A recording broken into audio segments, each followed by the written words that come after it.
Hey, welcome back everybody. It is Thursday morning, the 1st of October. Yeah, it feels like October. It was a chilly morning today. When I headed out to the mailbox, we got a couple of nice little returns here. So, informed delivery. Of course, cheated and told me ahead of time, but mailman just dropped off the mail. I dropped off some mail with him for some outgoing TTMs, so we kind of made a swap. But as you can see, we've got a couple of returns today. Been a couple, last couple of days have been a little slow here. I went 2 days without any single returns, and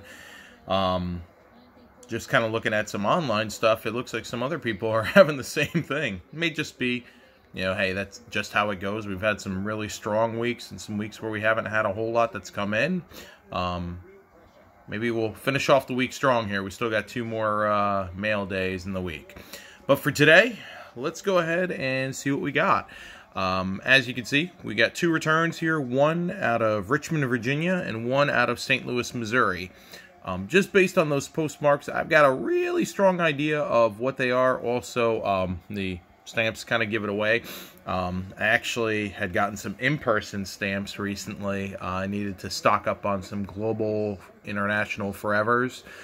So while I was there, I got a couple of books of traditional stamps. So as you guys have seen with the returns I've done pretty much the last couple of weeks, they've all been the sticker ones that you get at the self-serve kiosks. But since I was already in line, I figured, all right, pick up a couple of books and go with it from there. When I put the 2 and 2 together of the stamp, the postmark, and then of course the fact that these are both newers, I pretty much know who these are. So I'm going to start actually with this one here with St. Louis. So this is a second attempt at this person. I had sent probably almost a year ago and never heard anything back, even though I know that they were doing returns, and didn't get anything back. So sometimes that'll happen. And well, we got a success. Not exactly what I wanted, but we got a success. Cowboy Bob Orton, also known as Randy Orton's dad. So he signed. I sent 3 cards, and he actually only signed 1 of the 3. But hey, that's okay. I will still take that gladly. Of the 3, it's kind of funny because that's probably if he were to say what order to sign in, that would be actually the last of the 3. That's kind of a set that I've been kind of working on, or at least, you know, that's one of those I push towards. We've talked about these heritage and the style of the Topps big cards before, that definitely like getting those signed, and then this is just a legend series with it. But hey, I'm not going to complain. The guy signed for me. Last time I sent, I didn't get anything back. So getting this back here, I will gladly take that.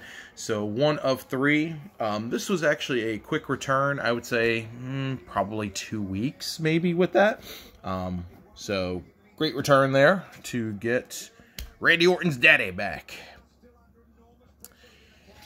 And on to our second return. So this is the one out of Richmond. This is actually, again, a person that I have sent to previously. And assuming that this is who I think it is, we'll see what we get here, and then I'll explain kind of the backstory on why I've resent back to him. All right, so cool. You guys will remember not too long ago, Mike Cubbage. I had written to him and got a quick return on him. Mike's great when it comes to the TTMs, and I had sent some stuff out to him to sign, and graciously he signed and sent back nice and quick. And I had just kind of in all this corona mess and everything, and being at home a lot more, you know, I think a lot of us are just kind of going through our cards and seeing what we got, and, you know, digging up some gems here and there. I know I certainly have. And I was doing some more organization on my Mets minor league stuff. As you guys know, I've been doing a lot of Mets TTMs. So what started out as finding this Cons card was unsigned. So feeling that, okay, I need to send that out. and then kind of just digging through some of my late 80s era minor league sets, and for some other guys that are signing through the mail. And so I wrote Mike a letter and, just told him straight up. I said, hey, Mike, listen, you have signed for me previously. I sent you a letter a couple months ago. You graciously signed, and I really do appreciate that. And I just flat out told him, I said, listen, I just in digging through, I came across all of these extra minor league cards of yours, stuff that I had in sets. If it wouldn't be too much to ask, if he could, please sign for me. And, I even said, hey, if you feel that I'm overstepping my boundaries, because you did sign for me recently, I have no problem with you not signing, and I understand completely. The only thing I would ask is that, if you could just send the cards back to me, just because some of these are kind of tough to try and replace. So, just kind of left it very open-ended with him, just so that he doesn't feel any pressure on it or go, I remember this guy. Why did he send, he just sent to me? Because, some of these guys, they do look at the names and remember when people have sent out. And I just wanted to be straight up. But to Mike's credit, he knocked these out for me. So really appreciative of that. And I'll probably see him whenever minor league baseball starts back up. I'll probably run into him at a game because he lives only a couple of hours away from me, and I see him at I have seen him at one of the parks before, and I've heard from other people that he does kind of go to games on the regular. I didn't have my cards with me when I saw him. So, I'll make sure to thank him in person, and I've done that with guys before that have signed through the mail for me. When I run into him, however much later, I'll just kind of make a comment like, hey, just want to thank you in person. You signed for me however long ago, and kind of go with that. So, great return though. So this, as you guys can see, this is kind of like just a real hodgepodge of just all kinds of different minor league cards of his. And when I started putting all these together, I'm like, holy cow, there's quite a few here. And what's wild is that really this is the only card of his that actually has him as a player. I think this was 82. Yeah, so 82. Most people have seen his major league cards that he's had in that same era.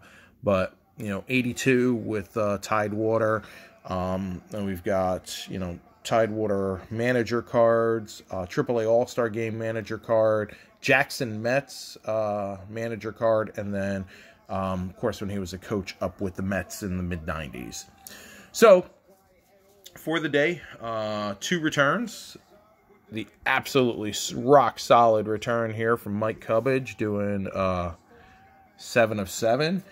And then Randy Orton's daddy, Cowboy Bob Orton, 1 of 3. Which, again, not going to complain about it. Anytime you get a return back in the mail, it's always solid to be able to get that. So, very cool to have that, especially since I don't have his autograph in my collection up until today.